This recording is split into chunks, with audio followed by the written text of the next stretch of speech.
Oke, teman-teman, kita akan melanjutkan materi konsep dasar ekonomi makro, poin yang keempat, yaitu perkembangan teori ekonomi makro. Titik awal perkembangan ekonomi modern dimulai saat Adam Smith menulis sebuah buku yaitu An Inquiry into the Nature and Causes of the Wealth of Nations, di mana Adam Smith merintis pemikiran baru tentang analisis ilmu ekonomi dengan melepaskannya dari belenggu teori moral dan teologis. Untuk memecahkan masalah ekonomi diperlukan dasar ilmiah, karena permasalahan ekonomi akan teratasi jika ekonomi dikembalikan kepada kondisi keseimbangan.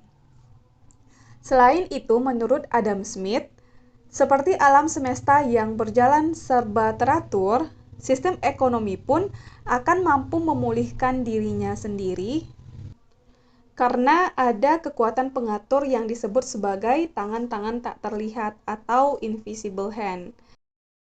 Tangan gaib ini adalah mekanisme alokasi sumber daya ekonomi berlandaskan interaksi kekuatan, permintaan, dan penawaran. Jadi menurut Adam Smith, seperti alam semesta, sistem ekonomi juga mampu memulihkan dirinya sendiri karena ada kekuatan pengatur yang disebut sebagai tangan-tangan tak terlihat atau invisible hand, yang mana mekanisme ini berlandaskan kepada interaksi kekuatan, permintaan, dan penawaran. Namun, teori invisible tersebut tidak mampu mengatasi macetnya perkembangan ekonomi dunia yang mengalami depresi tahun 1930, atau peristiwa itu disebut juga dengan peristiwa The Great Depression. Dari peristiwa inilah muncul revolusi Keynes dengan ditandai terbitnya buku The General Theory of Employment, Interest and Money pada tahun 1936 yang merupakan karya dari John Maynard Keynes. Dalam bukunya, Keynes melontarkan pendapat untuk memperbaiki keadaan depresi ekonomi yang berlangsung di banyak negara. Jadi, dengan adanya invisible hand dari Adam Smith itu ternyata tidak mampu mengatasi macetnya perkembangan ekonomi dunia yang mengalami depresi tahun 1930, atau peristiwa tersebut juga disebut dengan The Great Depression atau depresi besar.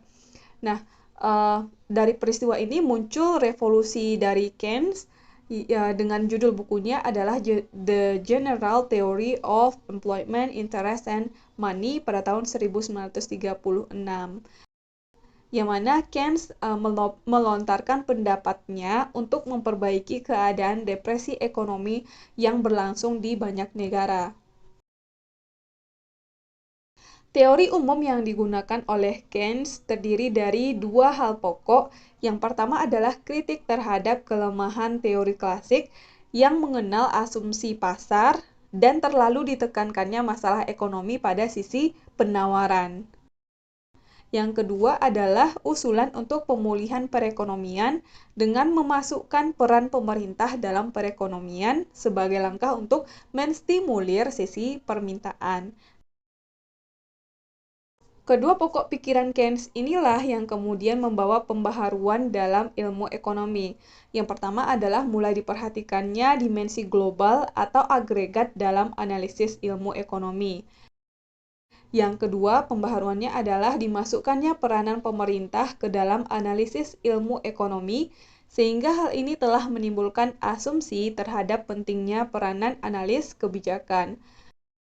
Yang ketiga, diperlukannya analisis kebijakan, maka diperlukan pula studi-studi empiris terkait dalam hal kebijakan ekonomi makro. Jadi Keynes mengusulkan untuk dimasukkannya peran pemerintah dalam analisis ilmu ekonomi, bahwa peran pemerintah itu penting. Tradisi teori ekonomi makro bersumber dari Keynes. Tradisi kajian ini timbul sebagai reaksi-reaksi terhadap kegagalan tradisi ekonomi Adam Smith dalam menjelaskan timbulnya resesi, pengangguran, kemiskinan, dan masalah kegagalan proses pembangunan ekonomi. Dalam tradisi ini, kedudukan negara atau pemerintah sebagai regulator perekonomian justru ditonjolkan. Jadi, Keynes ini dia menonjolkan peran pemerintah atau kedudukan negara sebagai regulator dalam perekonomian. Beberapa hal yang tidak bisa dijawab dengan analisis mikroekonomi adalah yang pertama, faktor-faktor apakah yang menentukan tingkat kegiatan ekonomi suatu negara. Yang kedua, mengapa setiap negara menghadapi masalah pengangguran yang ada kalanya semakin lama semakin buruk keadaannya. Yang ketiga, mengapa harus terjadi kenaikan harga-harga yang sering diikuti dengan masalah pengangguran yang cukup serius. Dan yang keempat, mengapa berbagai perekonomian tidak mengalami pertumbuhan yang sama cepatnya. Nah, itu beberapa hal yang tidak bisa dijawab dengan analisis mikroekonomi.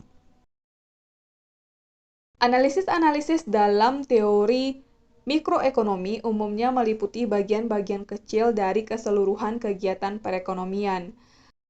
Dalam teori mikroekonomi yang dianalisis adalah kegiatan seseorang konsumen, suatu perusahaan, atau suatu pasar. Sedangkan analisis-analisis dalam teori makroekonomi lebih global atau lebih menyeluruh sifatnya. Dalam makroekonomi, yang diperhatikan adalah tindakan konsumen secara keseluruhan, kegiatan-kegiatan keseluruhan pengusaha, dan perubahan-perubahan keseluruhan kegiatan ekonomi. Atas dasar corak analisis yang berbeda ini, ahli-ahli ekonomi membedakan teori-teori dasar dalam ilmu ekonomi kepada teori mikro dan makro. Mikroekonomi dan makroekonomi berbeda dalam ruang lingkup dan titik berat atau fokus analisisnya. Kalau mikroekonomi lebih menitik beratkan kepada analisis mengenai masalah membuat pilihan untuk mewujudkan efisiensi dalam penggunaan sumber-sumber daya dan untuk mencapai kepuasan maksimum. Sedangkan analisis-analisis dalam makroekonomi menerangkan bagaimana segi permintaan dan penawaran menentukan tingkat kegiatan dalam perekonomian. Kemudian masalah-masalah utama yang sering dihadapi dalam setiap perekonomian dan peran kebijakan dan campur tangan pemerintah untuk mengatasi masalah ekonomi yang dihadapi. Jadi, kalau makroekonomi itu cakupannya itu lebih luas dibandingkan dengan mikroekonomi. Oke, sekian materi tentang konsep dasar ekonomi makro. Kita sudah bahas materi ini di 2 video. Semoga materi yang disampaikan bermanfaat untuk teman-teman. Sampai ketemu di video selanjutnya.